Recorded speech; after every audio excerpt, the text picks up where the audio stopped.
Welcome to What About Boxing? Let's talk about Sebastian Fundora versus Keith Thurman, because this fight is way more interesting than just tall guy versus veteran. At 6 feet 5 inches, Fundora's nickname, the Towering Inferno, might be the most fitting one in boxing. You might say, yeah, Fundora's huge, we get it. But stick around, because that's not the whole story anymore. There was a time when Sebastian Fundora was treated almost like a boxing experiment. Like, can a 6'5" junior middleweight actually fight? Or are we just watching this for science? Early on, people didn't see a polished fighter. They saw a ridiculously tall dude throwing punches from the clouds and daring people to deal with it.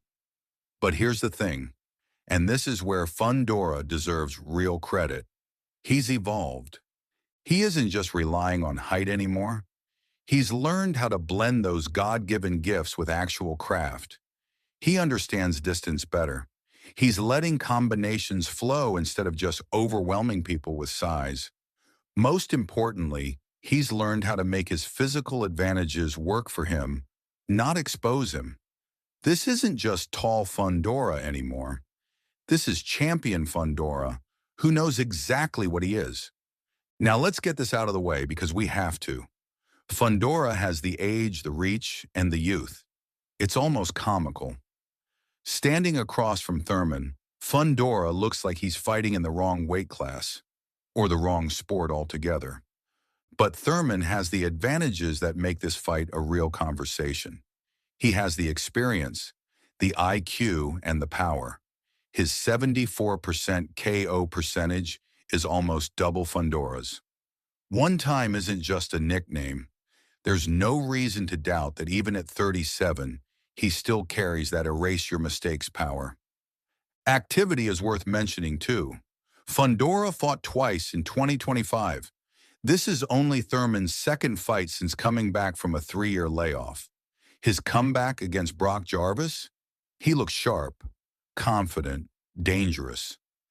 He stopped Jarvis in the third with the kind of explosive shots that reminded everyone, oh yeah, this guy used to be special. But, and this matters, Jarvis isn't known for a durable chin. Once Thurman landed clean, it ended exactly how you'd expect. So yes, Thurman looked excellent, but this fight is asking a much bigger question. What is this fight really about? It's about timing. Fundora is right in the middle of his physical prime, active, confident, and growing fight by fight. Thurman, meanwhile, is trying to prove that the version of him people remember isn't just nostalgia. Can Thurman's timing disrupt a fighter who's taller, younger, and increasingly comfortable in his own skin? That's the tension here. Look, you don't have to be a trainer of the year to see the blueprint. Fundora's key, jab first, then punish the reaction. The whole fight starts with the jab, not the cute jab, not the touch jab. I mean the jab that makes Thurman think twice before he dares to go inside. If Fundora keeps him outside, he forces Keith to do things he doesn't want to do for 12 rounds, like resetting constantly, which throws your timing off. Once that jab is established, the fun part starts, timing the power shots off Thurman's reactions. Fundora has gotten better at turning his physical gifts into controlled offense. The jab becomes the steering wheel, and the power punches are the speed bumps you didn't see until it was too late.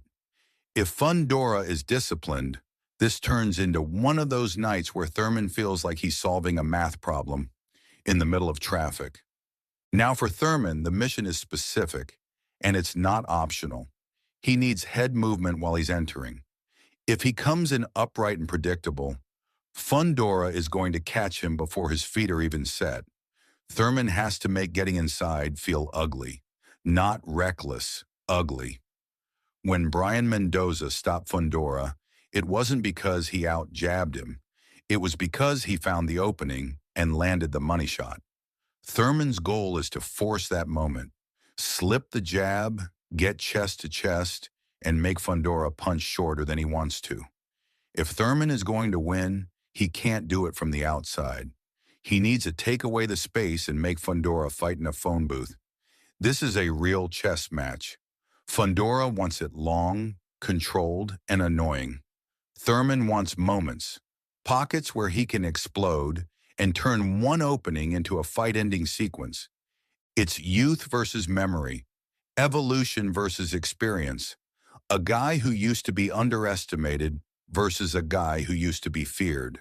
So my take, I see Fundora frustrating Thurman early, using that length to keep the door shut. By round 9 or 10, that math problem becomes a nightmare. Fundora doesn't need a one-punch KO. He wins by accumulation, eventually wearing down a never-say-die Thurman for a late stoppage. The only wild card? Thurman's power. If he can detonate that right hand, he stops the train in his tracks. But if he can't find the home for it, it's going to be a long, painful night for one time. Who wins? Odds makers have Fundora as a massive 80% favorite, leaving Thurman with only 20% for the upset. We'll find out March 28th at the MGM Grand in Las Vegas, streaming on Prime Video pay-per-view. But I want to hear from you. Can the veteran pull off the shocker? Drop your predictions in the comments. Until the next one. Thanks for watching.